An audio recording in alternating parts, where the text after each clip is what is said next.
Assalamualaikum warahmatullahi wabarakatuh. Saya Muhammad Rizal Wahid Muharam, merupakan dosen pada program studi pendidikan guru sekolah dasar Universitas Pendidikan Indonesia Kampus Tasikmalaya dengan keahlian di bidang pendidikan dasar, khususnya pembelajaran matematika di sekolah dasar. Selama ini, saya mengampu sejumlah mata kuliah, antara lain konsep dasar matematika, pembelajaran geometri dan pengukuran di sekolah dasar, pembelajaran bilangan dan pengolahan data di sekolah dasar, micro teaching, pembelajaran digital, dan literasi ICT dan media pembelajaran di sekolah dasar. Video pembelajaran ini merupakan dokumentasi perkuliahan untuk mata kuliah pembelajaran bilangan dan pengolahan data di sekolah dasar yang diberikan pada semester 3 berbobot 3 SKS. Materi yang saya sajikan adalah pertemuan ke-6 dengan topik bilangan bulat dan pembelajarannya di sekolah dasar. Video pembelajaran ini secara khusus diarahkan untuk mendukung tercapainya capaian pembelajaran program studi, yakni memiliki kecakapan dan kemampuan untuk mengambil keputusan yang tepat dan profesional berdasarkan hasil analisis terhadap informasi dan data, serta dapat memilih berbagai solusi alternatif secara mandiri dan kelompok dalam memecahkan persoalan pembelajaran dan layanan pengembangan peserta didik sesuai konteksnya. CPPS ini diintegrasikan melalui proses pembelajaran yang menekankan keterampilan berpikir kritis, pemecahan masalah kontekstual, serta kemampuan merancang pembelajaran yang tepat untuk siswa sekolah dasar. Adapun indikator capaian pembelajaran mata kuliah pada pertemuan ke-6 ini, yang pertama, menjelaskan pengertian bilangan bulat. Yang kedua, memahami operasi hitung pada bilangan bulat. Yang ketiga, mengenal media pembelajaran pada bilangan bulat. Yang keempat, menjelaskan miskonsepsi pembelajaran bilangan bulat. Dan yang kelima, menyelesaikan masalah matematika sederhana dengan menggunakan bilangan bulat. Adapun metode pembelajaran yang digunakan ada 5 metode pembelajaran utama, yakni ceramah interaktif, studi kasus, diskusi kelompok, tanya jawab terstruktur, dan demonstrasi atau mini teaching dengan pendekatan pembelajaran berbasis case method. Dengan penilaian dan evaluasi meliputi aktivitas partisipatif, tugas proyek pembelajaran, refleksi dan makalah individu, kuis formatif, dan nanti akan di-asesmen dalam UTS dan juga UAS pun menjadi representasi komitmen saya dalam mengembangkan pembelajaran yang bermakna, berbasis capaian, dan terintegrasi dengan kompetensi profesional calon guru sekolah dasar. Terima kasih atas perhatiannya. Assalamualaikum warahmatullahi wabarakatuh. Oke, semuanya assalamualaikum warahmatullahi wabarakatuh. Waalaikumsalam warahmatullahi wabarakatuh. Selamat siang semuanya. Siang. Hari ini kita kembali di dalam mata kuliah pembelajaran bilangan di SD, di sekolah dasar. Nah, setelah pertemuan kelima kemarin kita bahas tentang bilangan cacah, bilangan asli, lambang bilangan. Sekarang kita masuk di pertemuan ke-6 ya, mengenai bilangan. Namun sebelum kita lanjutkan, alangkah baiknya kita berdoa terlebih dahulu ya. Silakan kelasnya Risman untuk memimpin buat berdoa. Berdoa menurut kepercayaan masing-masing disilahkan. Berdoa dicukupkan. Oke, terima kasih Risman sudah memimpin untuk doa kita. Nah, selanjutnya Bapak ingin ngecek dulu nih ya. Ini mata kuliah pembelajaran bilangan ya di kelas D semester 3. Nah, Risman, ini ada yang tidak hadir, konfirmasi atau semuanya hadir? Semuanya hadir, Pak. Semuanya hadir ya? Hadir. Oke. Ya, ini kita input. Oke, Alena ada ya, Alena ya? Oke, kita input hadir. Ya, alhamdulillah semuanya bisa hadir dalam pertemuan kita di hari ini, teman-teman semuanya. Jadi kita akan bersama-sama mengkaji materi ya atau topik tentang bilangan bulat selama 3 kali 50 menit ke depan. Nah, oleh karena itu dipersiapkan buku catatannya, dipersiapkan pulpennya. Silakan bagi yang belum mengambil buku catatannya ya, dipersiapkan dulu. Dan apa yang akan kemudian kita pelajari selama 3 kali 50 menit ke depan. Jadi di mata kuliah ini diharapkan ya nanti teman-teman semuanya di akhir perkuliahan dan selama proses kita perkuliahan ini mampu pertama menjelaskan tentang pengertian bilangan bulat. Yang kedua, memahami operasi hitung pada bilangan bulat, lalu mengenal media pembelajaran pada bilangan bulat. Selanjutnya menjelaskan miskonsepsi tentang pembelajaran bilangan bulat, dan terakhir menyelesaikan masalah matematika sederhana dengan menggunakan bilangan bulat. Ya, dan ini adalah materi nih yang pekan lalu Bapak sudah kasih tugas sama kalian ya untuk mengkaji tentang apa itu bilangan bulat, juga macam-macamnya, sampai permasalahan Yang kalau tidak salah juga kalian sudah sempat ke sekolah ya. Risman ketiga sekolah ya. Wah, luar biasa. Rayhan keempat sekolah. Ya, alhamdulillah. Ya, baik. Ini di pertemuan kita di pekan kemarin ya. Kita sudah mengkaji tentang bilangan caca. Tadi ada sampaikan bahwa bilangan caca itu himpunan dengan anggotanya dimulai dari 0, 1, 2, 3, 4 dan seterusnya. Nah, yang sekarang kita pelajari adalah bagaimana kemudian bilangan bulat. Nah, teman-teman semua, sebelum Bapak lanjutkan tentang apa itu bilangan bulat, ya dalam istilahnya Sulman itu kita tidak hanya memahami tentang apa itu content knowledge. Ya, jadi Risman nggak hanya memahami apa itu bilangan bulat, tapi yang kedua kita juga harus memahami apa itu yang namanya pedagogical knowledge. Yang ketiga adalah technological knowledge. Apa itu technological knowledge? Technological knowledge itu adalah pengetahuan seseorang tentang menggunakan teknologi. Jadi ini perjalanan kita di dalam memahami bilangan. Ya, nah kita baru di sini nih, ya belum pecahan, rasional dan seterusnya. Ketika tentang bilangan bulat, ini adalah contoh ketika di permasalahan itu muncul dalam kehidupan sehari-hari. Dalam masyarakat, dalam kehidupan kita menemukan sesuatu untuk menyatakan, misalnya ketika menyatakan permukaan laut, ya di bawah permukaan laut itu disebutnya apa? 500 meter di bawah permukaan laut. Kalau sekedar tulis 500 saja itu sama nih, ya, atau bias, khawatir menyangkanya 500 di atas permukaan laut. Begitu. Lalu juga tidak hanya tentang permukaan laut. Misalnya ini contohnya gambar apa ini? Termometer ya, termometer suhu ya. Nah, kita lihat nih. Ya, ketika suhu normal di negara kita ya kisaran 25 sampai 35 derajat Celcius. Nah, bagaimana ketika berada di negara yang dingin? Ada yang pernah ke Kutub Utara? Belum ya, sama apa juga belum ya. Nah, kalau di sana ya SS-nya banyak, dia di bawah suhunya di bawah 0 derajat Celcius. Nah, ketika misalnya di Kutub Utara itu 10 derajat Celcius di bawah 0, ini kalau tidak ada lambang bilangan atau apa namanya bentuk lambang untuk menyatakan 10 derajat di bawah 0 derajat Celcius itu, maka akan kesulitan. Berangkat dari itulah dikenalkan lah kemudian istilah yang kita kenal dengan bilangan bulat negatif ya. Nah, teman-teman semua, dari itu semua kita bisa lihat bahwa apa itu bilangan bulat. Coba di sini yang Eka, coba Eka bisa dibaca apa itu bilangan bulat? Bilangan bulat adalah nama dari salah satu bilangan rasional meliputi bilangan cacah yaitu 0, 1, 2, 3, 4, 5 dan seterusnya, dan juga bilangan negatif seperti -3, -2 dan -1.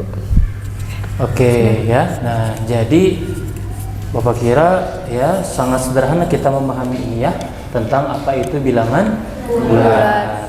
Jadi kesulitan tentang memahami bilangan negatif karena seringkali dia sulit dinyatakan dalam contoh-contoh konkret, sehingga nanti kita juga lihat media-media apa yang dapat membantu kita mengenal ini.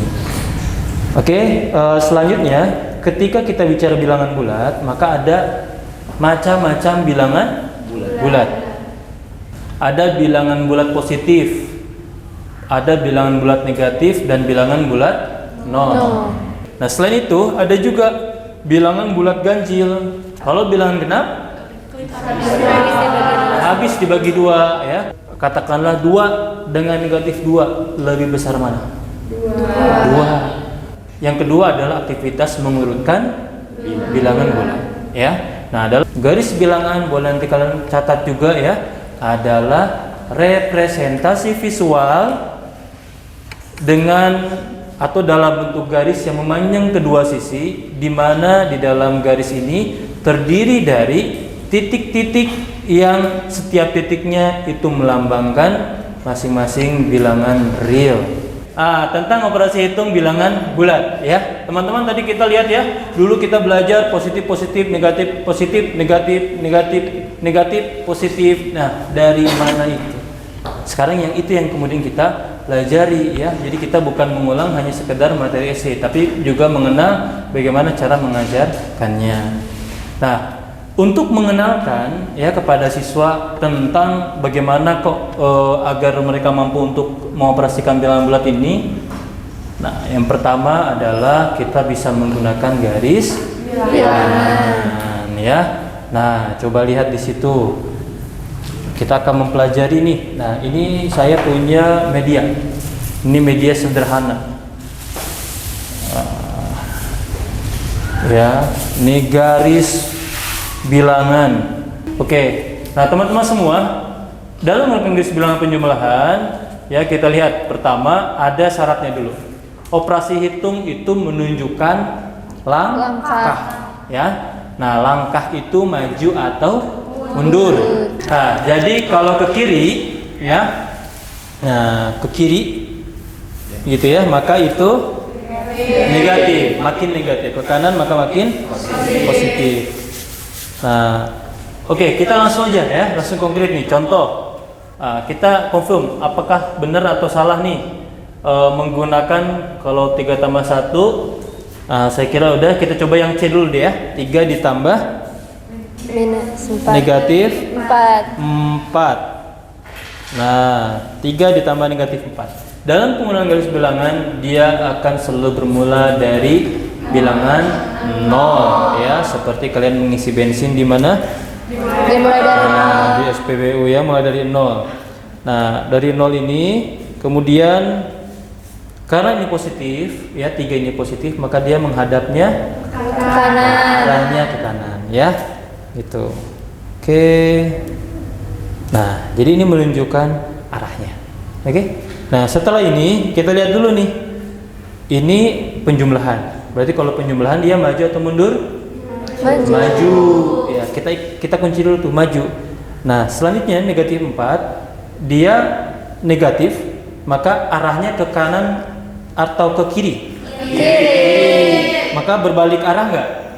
Iya, berbalik arah. Karena tadi ini adalah penjumlahan maju, maka kita akan maju sebanyak 4. 1, 2, 3, 4. Maka jawabannya adalah negatif 1. Betul? Betul ya. Nah, bisa dipahami? Ya. Nah, coba sekarang kita pakai di dalam pengurangan. Nah, kalau perkalian kita lihat aturannya. Jika B positif arah ke kanan, B negatif arah ke kiri ya. Selain garis bilangan, ada juga yang namanya itu manik. Nah, ini bisa dimodelkan. Jadi ini namanya itu pemodelan. Jadi pemodelan itu kita menampilkan atau membantu untuk yang tadinya matematika itu begitu abstrak, kita modelkan dengan bentuk aktivitas yang konkret ya. Nah, manik biru bernilai bilangan positif, manik oranye bilangan negatif. Karena kita tidak ada biru dan oranye, maka kita gunakan yang positif hijau, maka yang negatif merah. Ya. Nah, jadi ini bernilai positif, ya, 1 positif dan ini bernilai 1 negatif. Nah, gabungan ketika ini digabung maka netral. Ya. Oke. Coba kita kasih soal. Ya, 2 ditambah negatif 3. Oke, 2 ditambah negatif 3. Coba siapa yang pernah waktu SMP SMA-nya mempelajari ini? Adik coba deh. Bawa manik-maniknya di depan teman-teman di sini. Oke teman-teman, izin menjelaskan kembali ya. Saya kan tadi itu dijelaskan sama Bapak juga bahwasanya merah itu adalah Negatif. yang hijau itu Positif. kita lihat terlebih dahulu ya. Untuk yang pertama kan positif ya, positif 2.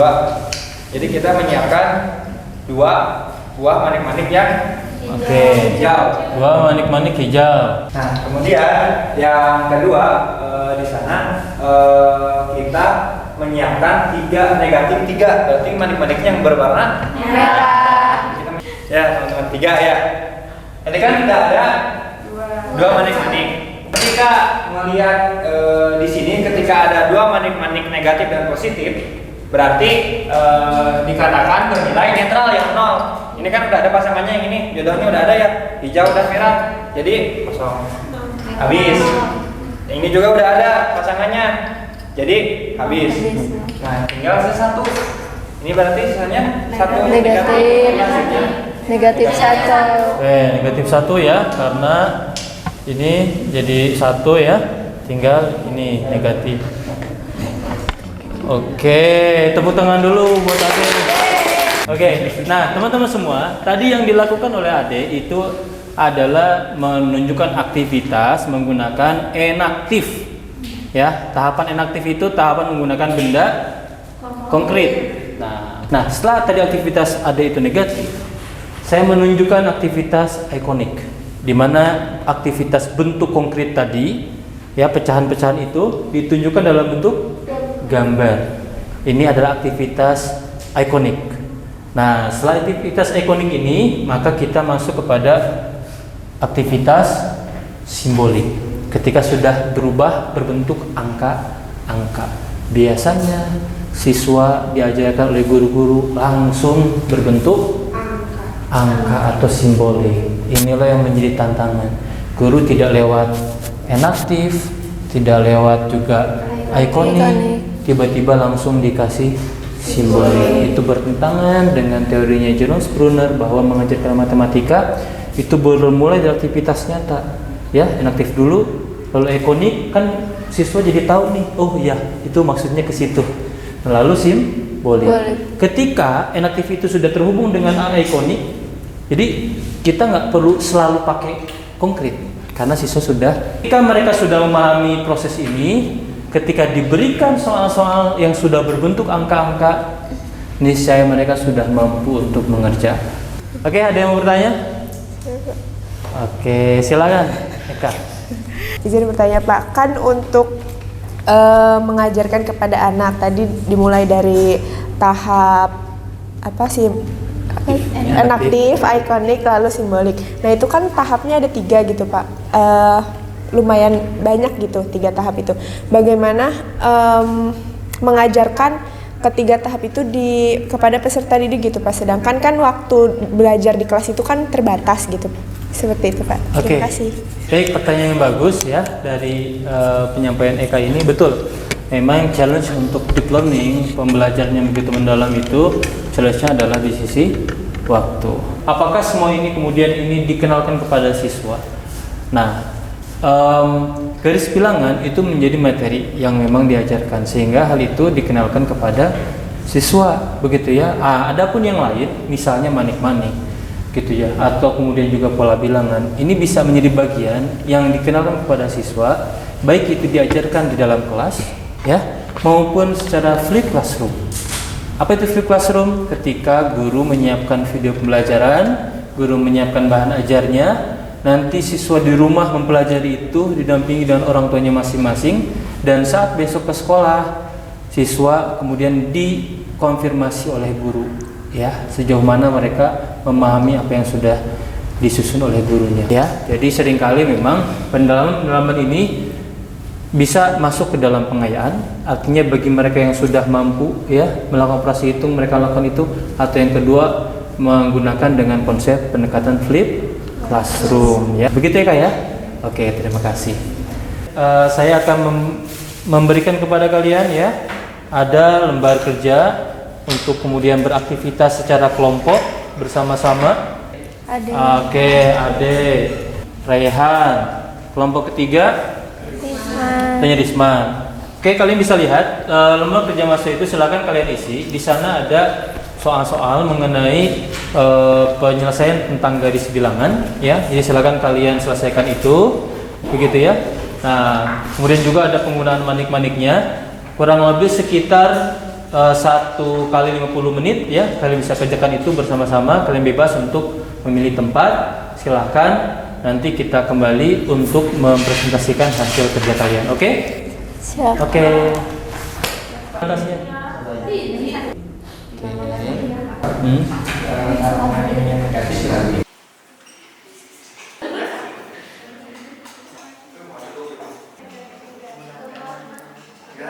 Baik, kita sudah 50 menit tadi ya teman-teman diskusi ya. Kita mulai dulu dari yang garis bilangan. Oke teman-teman, Rehan mewakili kelompok 2 akan menampilkan hasil pengerjaannya tadi ya. Untuk soal nomor 1, silakan. Baik, teman-teman, di sini pada latihan 2 untuk soal nomor 1, 5 ditambah negatif 2. Kita dapat identifikasi bahwasannya nilai 2 ini merupakan nilai negatif. Karena nilai negatif berarti arahnya ke kiri. Karena ini operasi penjumlahan berarti majunya ke kiri. 1, 2. Jadi untuk hasilnya 5 ditambah negatif 2 itu sama dengan positif 3. Oke. Sama ya? Sama dengan kelompok 3? Sama. Kelompok 1? Sama ya. Perhatikan jangan sampai juga arahnya berbeda ya, sama ya. Oke, terima kasih Rehan, kita kasih aplaus. Mana dulu nih? Tadi sudah kelompok 1, 2 sudah ya. Sekarang kita kelompok 3. Oke, kelompok 3 silakan ke depan. Baik, terima kasih atas kesempatannya Pak. Di sini kami menjelaskan kembali mengenai operasi bilangan bulat dan dari kelompok kami akan mengerjakan operasi bilangan tersebut dengan menggunakan manik-manik. Ini kan ada soal tentang 3 ditambah negatif 2. Kita pasangkan kedua manik-manik ini yang positif dengan yang negatif kita pasangkan. Ini sudah hijau dan satu merah. Kita pasangkan lagi hijau dan merahnya. Oke. Sudah jadi dan tinggal sisa satu. Oke, teman-teman semua, tadi semua soal sudah kalian jawab ya, garis bilangan, kemudian juga tentang menggunakan manik-manik ya, dan saya lihat kalian mengerjakan dengan baik ya, feedback teman-teman kelompok lain pun sangat bagus ya, semuanya mengerjakan dengan benar. Oleh karena itu kita kasih aplaus dulu buat teman-teman semuanya. Oke. Sehingga setelah kemudian kalian ada mengerjakan itu ya, tentang operasi hitung penjumlahan, perkalian, ya pengurangan dan juga pembagian, ini sudah kalian bisa selesaikan ya. Nah, dalam proses tadi ada yang kalian mungkin belum dipahami? Sudah bisa semuanya? Bisa. Oke. Nah, kalau sudah bisa, tadi kita sudah mempelajari menggunakan medianya. Kita sudah memahami kontennya ya, atau konten muridnya. Sekarang saatnya kita untuk mengenal tentang pedagogical knowledge-nya ya.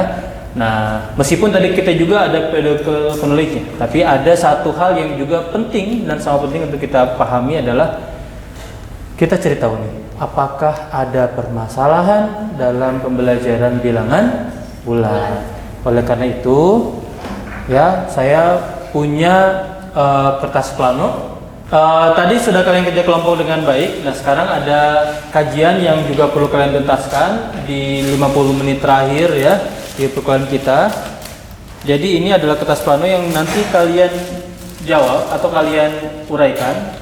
Apa yang perlu kalian uraikan? Pertama adalah kalian uraikan seperti yang ada di dalam panduan lembar kerja kalian. Bagaimana kalian itu untuk menuliskan miskonsepsi apa yang muncul atau learning obstacle apa yang muncul dalam pembelajaran bilangan bulat di sekolah dasar. Lalu kalian menggunakan perangkat-perangkat yang ada, boleh ke perpustakaan juga untuk mengetahui kira-kira solusi apa yang kalian pilih untuk menyelesaikan permasalahan tersebut ya. Nah, nanti setelah 50 menit kalian diskusi, masing-masing kelompok kembali akan mempresentasikan hasil analisis dan studi literaturnya kepada teman-teman yang lain. Nanti kertas plano ini silakan untuk ditempelkan di depan papan tulis dan kita akan sama-sama menyimak pemaparan dari teman-teman yang lain. Oke? Oke. Nah, ini Bapak bagikan ya. Oke, ini satu. Tempatnya tempat yang cukup relevan, cukup layak untuk kalian catat. Ini spidolnya silakan.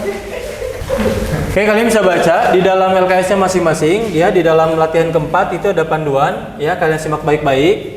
Dan sekitar 50 menit ini waktu yang saya berikan kepada kalian untuk mulai mengerjakan dan berdiskusi bersama dengan teman-temannya di kelompok. Oke, diskusi bisa dimulai dari sekarang.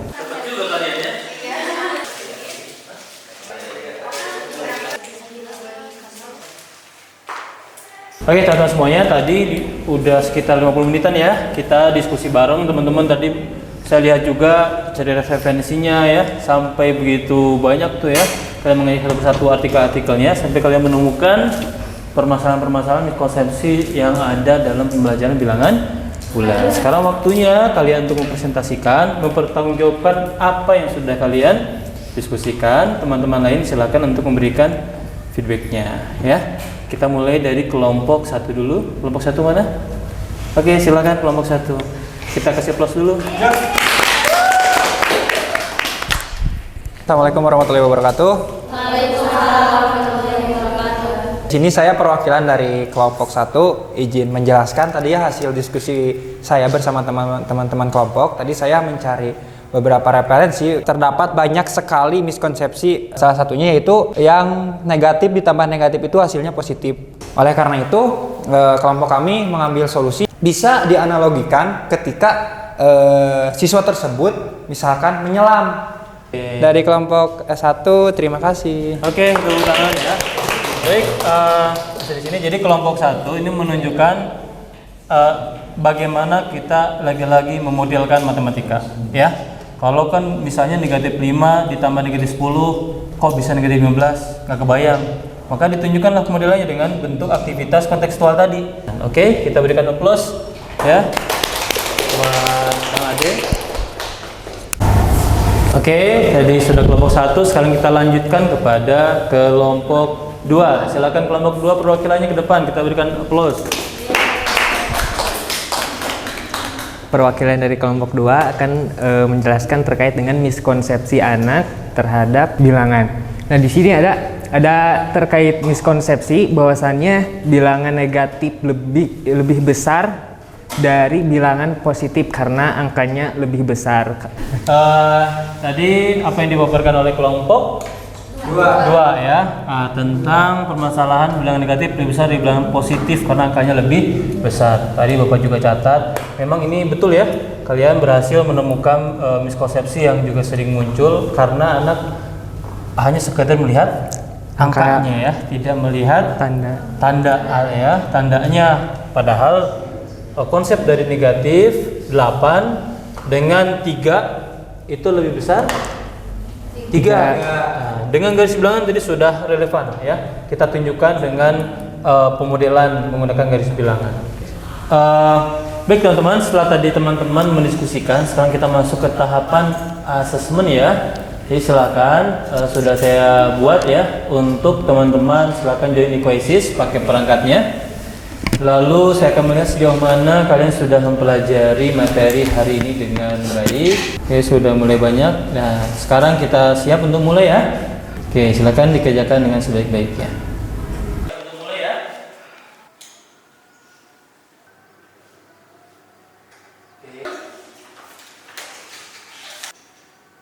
Oke, selamat kepada Ade ya. Seperti di pertemuan-pertemuan sebelumnya, Ade selalu menjuarai ya teman-teman semuanya. Ya, sebelum kita tutup, ada tugas minggu depan yang perlu teman-teman siapkan ya. Dimana di pekan depan itu kita akan masuk kepada pembahasan tentang bilangan desimal. Maka daripada itu silakan untuk pelajari. Kemudian yang kedua adalah kalian perlu menganalisis permasalahan yang muncul mengenai pembelajaran bilangan desimal ya. Tugas ini silakan dikerjakan dengan sebaik-baiknya dan pekan depan akan kita bahas bersama-sama ya. Nah, kita berada pada penghujung. Sebelum kita pulang, mari kita berdoa dulu agar selamat di perjalanan dan berkah materi kita di hari ini. Bapak persilahkan kepada ketua kelas ya untuk memimpin doanya, silakan. Berdoa silahkan. Berdoa selesai. Alhamdulillahirrabbilalamin. Pertemuan kita hari ini sudah selesai. Sampai jumpa di pekan depan. Semoga sehat selalu semuanya. Assalamualaikum warahmatullahi wabarakatuh. Waalaikumsalam warahmatullahi wabarakatuh. Terima kasih, Pak.